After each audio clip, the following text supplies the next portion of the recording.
یەکێتی نیشتیمانی کوردستان لە درێژەی کۆبوونەوەکانی کە بڕیارمان لێدا بوو شاندی هەردووک لە ئەمڕۆ کۆبوونەوە لەسەر ئەو بابەتانەی کە لە نێوان هەردووک لاماندا زۆر بە گرنگ بە تایبەتی لەم کاتە هەستیارەدا هەبوون گفتوگۆیان لەسەر کرا سەبارەت بە مەسەلەی چۆنیتی پێکردنی حکوومەتی عێراق لە پاش ئەوەی کە هەڵبژاردنەکە ئەنجام درا و چۆنیەتی پێکردنی لیژنەی کە دەچێت سەردانی بەغدا دەکات لەم ماوەی نزیکدا کە بڕیار وایە لە ڕۆژی جومعەدا شاندی هەردووک لامان بچێت لەلایەکترە باسی یەکریزی نێوماڵی کوردستانی کرا کە ئەگەر بکرێت و لایەنەکانی دیکەش موافقی ئەوە بن پێکەوە شاندەکە ئامادە بکرێت و هەروەها ئەو ئەجندایی کە ئامادە کراوە و پرۆژەی کە پارتی وێچەتی ئامادەیان کردووە ڕزایەتی لایەنەکانی دیکەشی لەسەر بێدیان ئەگەر پێویست بێت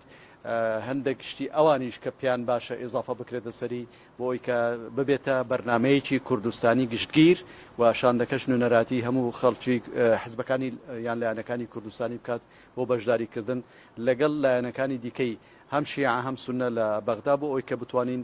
لەم کاتە هەستیاردا هەرچی زووتر بتوانین حکوومەتی عراقی پێکبێنین و موسساتی کە تاکوی سەفەراغی تێدا موسساتانە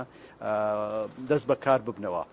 و هەروکو دەزان کە ماوەی 15 ڕۆژ دیاری کراوە لەو 15 ڕۆژدا بتوانین کە ئەو ئەرکانی دەستشانی هەموو لایەنەکانی بەشدار لە پرۆسەی هەڵبژاردندا بوون ئەنجام دەن و ئەویش بۆەوە دەکرێت کە زووتر لایەنەکانی کە بەرپرسیارن لە ئامادەکردنی کوتلەکان بۆ پەرلەمان کارەکانی خۆیان ئەنجام دەن ئەمە چەند بابەتی دیکەش لەسەر مەسلەی ناوخۆی کوردستان و یەکتربینین لەگەڵ لایەنەکانی دیکەی کوردستانی و بەتایبەتی ئەو چوار لایەنەی کە تاوکێستە ناڕەزایەتیان هەبوو لەسەر مەوزوعی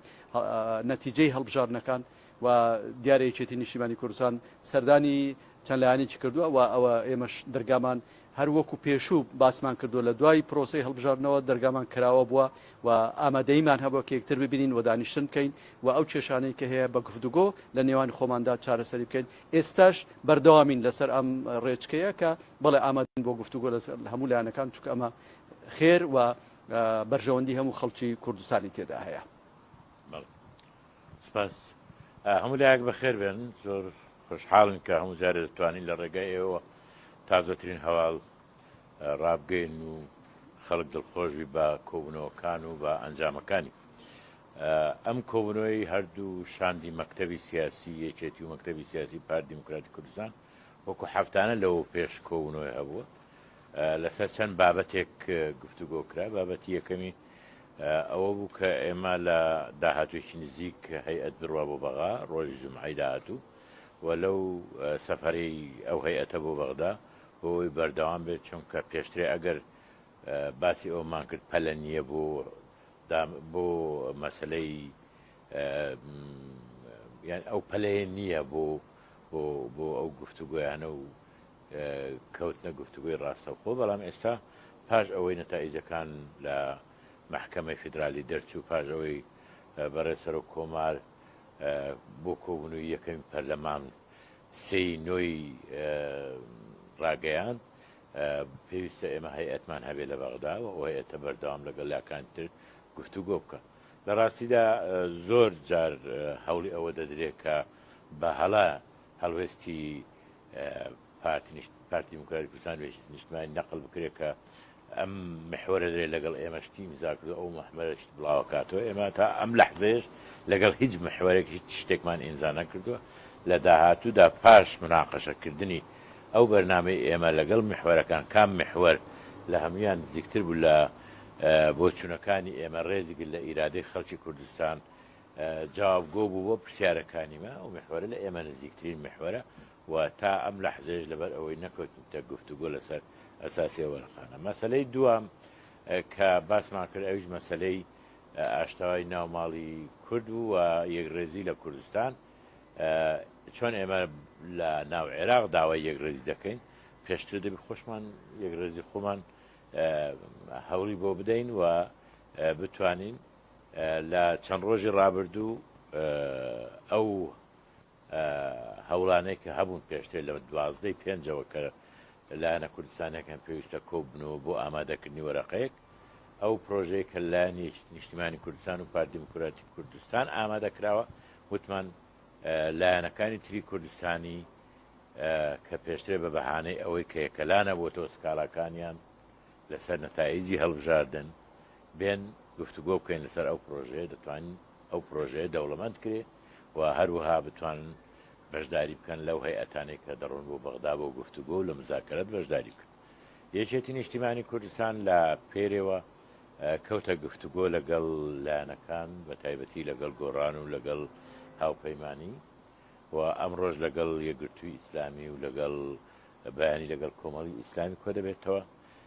وەکو کاک مەحموودی ڕێگەیان دیارە ئەوان هەنگاوی واداوێن و ئەو کۆبوونەوەی تەنها نەک لە ڕێگای هەیئەتی هاوبەش یەکێتی و پارتی ئەوە بوو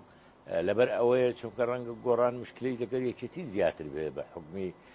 چالاکیەکانی لە سنووری سلێمانی و ڕێکەوتنامەیەکی لەگەڵ یەکێتی نیشتیمانی لەسەر ئاستی حکوومەتی مەحەلی هەندێک لێیە هەیە لەوێ لەگەڵ یەکێتی بتوانین لە ژوورێکی داخرا و ئاسانتر باسی بکە ڕەنگە لایەنێکی تر لەگەر پارتی کێشەی زیاتر بێت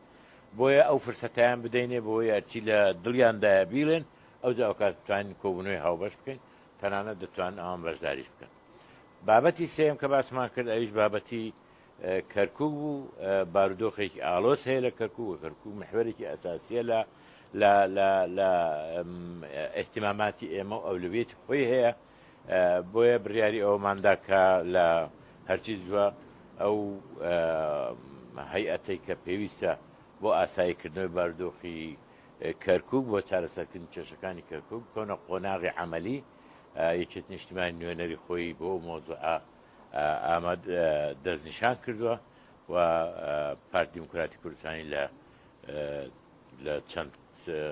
سعاتی داهاتوو لە ڕۆژی داهاتوو نوێنەری خۆی ئاماد دەکە بۆی ئەوانی بکەونە گفتوگۆ لەسەر مەسەلەی چارەسەرکردنی کێشەکانی کەرکووک و ئێمە پێمان وایە بارودۆخی ئێمە لە هەرێمی کوردستان بە وەزعی کە هەیە پێویستە خۆمان بپارێزین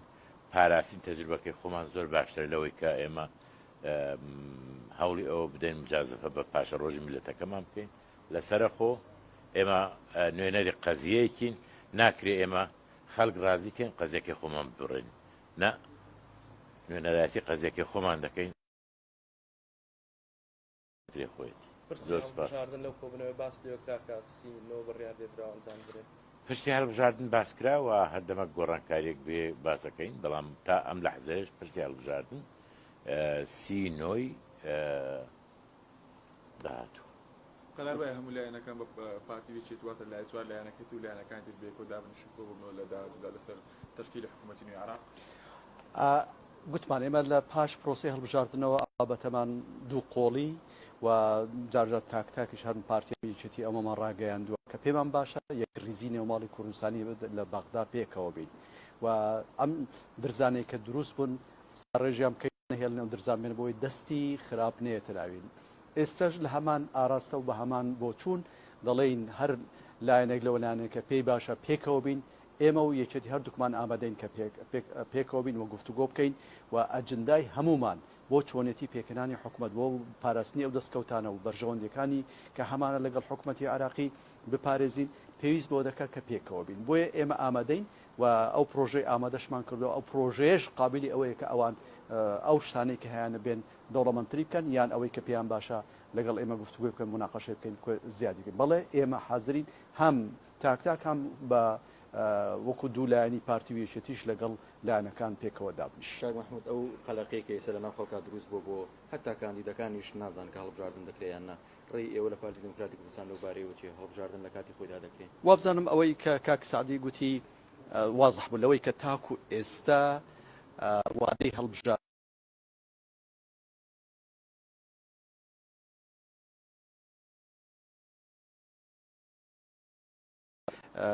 فی ئەوە نەبێت کە ئەمڕۆ سبەینی ئەم گۆڕانکاریانە و بە ئاسانی بکرێت لە مەوزوع چکەمە بڕیاری لێدراوە و بڕیارەکەش هەموو لایەنەکانی کوردستان بۆ کە پرسیان پێکراوە کاتی خۆی.